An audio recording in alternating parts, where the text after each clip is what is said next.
on parle des sorcières, on parle aussi de plus en plus d'écoféminisme. Et tu vas participer en octobre à une exposition sur cette thématique à Bourges, au Transpalette. Est-ce que tu peux peut-être nous donner ta définition ou ton interprétation de l'écoféminisme et nous présenter ta pièce?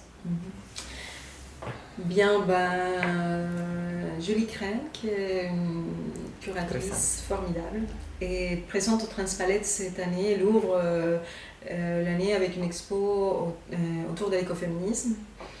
Et donc elle m'a invitée à participer à cette exposition. Et donc il y aura deux pièces qui sont la même pièce, mais pour des questions pour la nature des pièces, elles vont être présentées à des moments différents. Mais il y a la crème pour voler dans une version, disons, objetuelle qui va être présentée, plus les manifestes anti-washing, qui sera présenté cette fois-ci aussi dans une version musicale, composée par Marco Antonio Suárez y Fuentes, qui est un compositeur avec qui je travaille depuis un moment et qui est aussi artiste en résidence à la chaire Arts Sciences et aussi docteur sacré à la science. Mais là, on est vraiment dans les registres très populaires. On fait une espèce des chansons tropicales avec ces manifestes. Et d'autre part, il y a un week-end d'ouverture, le week-end de vernissage, qui est aussi les coming out d'un Biomedia Lab qui va se faire dans la friche d'entrepôt où tout ça se passe en fait, à Bourges. Et ce week-end, on va faire la grande première de Against Witchwashing en version installation chorégraphique. Et c'est une pièce pour un seul spectateur. Et dans lesquelles, en fait, l'idée de toutes ces pièces, parce qu'en fait, l'écoféminisme, on commence à en entendre parler, et bon, voilà, c'est une filiation, notamment nord-américaine, même si à mon avis, les écoféministes sont un peu partout, parce qu'il n'est pas possible d'être féministe aujourd'hui sans être écoféministe. C'est-à-dire, comment on ne peut pas être féministe aujourd'hui sans être transversal dans les luttes. Intersectionnel. Voilà. Et ça, pour moi, c'est super clair. C'est-à-dire que les luttes antiracistes, les luttes écologistes, les luttes des putes, les luttes des trans, et les luttes de travailleurs, des paysans, ce sont des luttes très spécifiques, mais qui se rejoignent, en fait. Et les féminismes... et le féminisme en pluriel, parce que c'est le féminisme pluriel, doit être en capacité d'accueillir toute cette lutte et en prendre compte, parce que le monde est complexe. Et voilà, ça c'est une chose. Donc, l'écoféminisme, je vous invite à lire les recueils des textes qu'a fait Émilie H.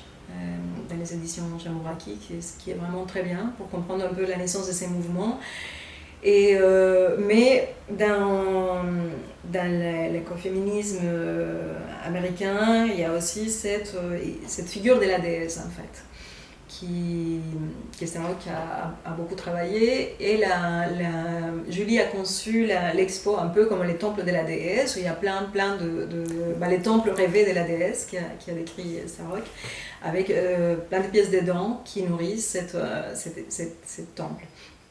Donc la version installation performative ou chorégraphique que nous présentons, c'est une danse entre la personne qui vient et des plantes qui sont là. Et souvent avec les plantes, on peut faire des danses chimiques, ça fonctionne très bien et on est assez habitué à ça. Mais cette pièce, elle cherche aussi à questionner les deux pièces, en fait, celle qui sera de Les Transpalettes et celle qu'on présente à Lulucène, et questionne un peu c'est un peu cette popularisation, mais dans le sens de récupération capitaliste de la sorcière, comment un être des lumières, souvent aussi associé à des mouvements des féminins sacrés ou masculins sacrés, encore des polarisations comme ça binaires, et aussi à la réappropriation culturelle des plein de pratiques et l'exotisation du fait sorcier, en fait. Et comme si la sorcellerie appartenait à des, pareil, non, à des peuples comme ça, anciens, des trucs comme ça, qui sont loin, ou comme si la sorcellerie était liée à l'achat des produits qui vient, je sais pas, la sauge des Amérindiens, de l'Amérique du Nord, ou les... Je ne sais rien, il y a plein d'exemples à donner. Donc cette pièce, elle essaye de se révolter un peu contre ces phénomènes et de rappeler en fait que la sorcière, elle est là où elle est. Et la sorcellerie n'est pas une affaire d'exotisme, ça vient pas de loin, tu es sorcier là où tu es. Et c'est lié à un combat pour défendre les communautés, parce que le problème c'est qu'on n'est pas en position à ce moment d'être un être de lumière. Oui, on a les devoirs de la joie et nos méthodologies sont des méthodologies de plaisir, sinon on est foutu, mais ça ne veut pas dire que ce sont que juste des moments de répit dans un combat énorme et très politique et qui demande des alliances avec plein d'autres êtres et avec l'invisible. Donc c'est une pièce dans laquelle, après, la question du plaisir est très importante et la question de la force, de la sexualité comme une force motrice du monde et qui ne doit pas être captée non plus. Là, pareil. Donc c'est une installation tout simple où tu arrives et on te propose, inspiré de la tradition javanaise, mais avec des plantes européennes, une fumigation génitale et ensuite qui est très sympathique parce que c'est un manège, tu vas tourner et tu vas avoir plein de fumée entre tes jambes, tu vas enlever bien sûr les bas.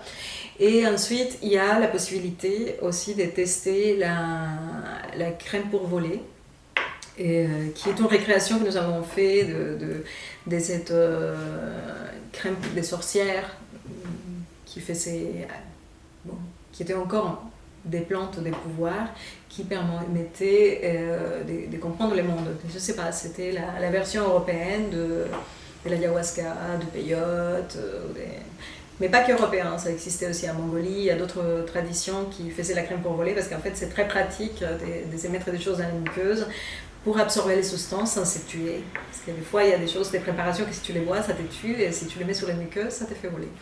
Notre version, elle n'est pas aussi sympathique, c'est une version un peu plus soft parce que pour l'instant, je ne peux pas droguer avec des hallucinogènes les spectateurs et les spectatrices, c'est interdit.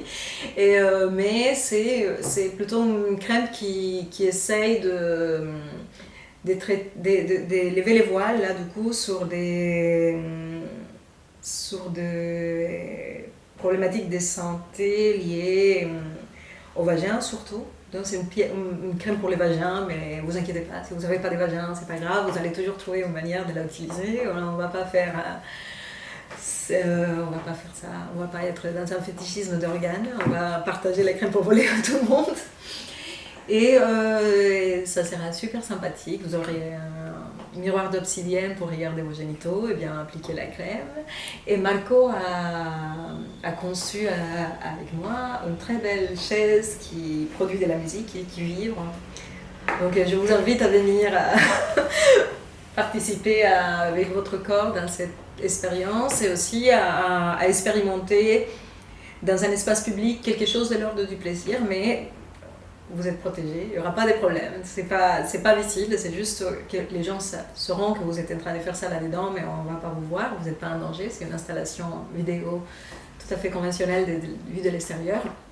Mais l'idée c'est ça, c'est-à-dire que la sorcière elle met les corps et la sorcière ou les sorciers fait des choses de l'ordre du transespèce. C'est pour ça que les plantes sont là, pour entrer dans les corps des spectateurs et pour parler avec. Et pour vivre des choses, pour partager un moment de plaisir en fait ensemble et peut-être comme ça faire je pense que les alliances qui naissent dans le plaisir sont faites pour durer.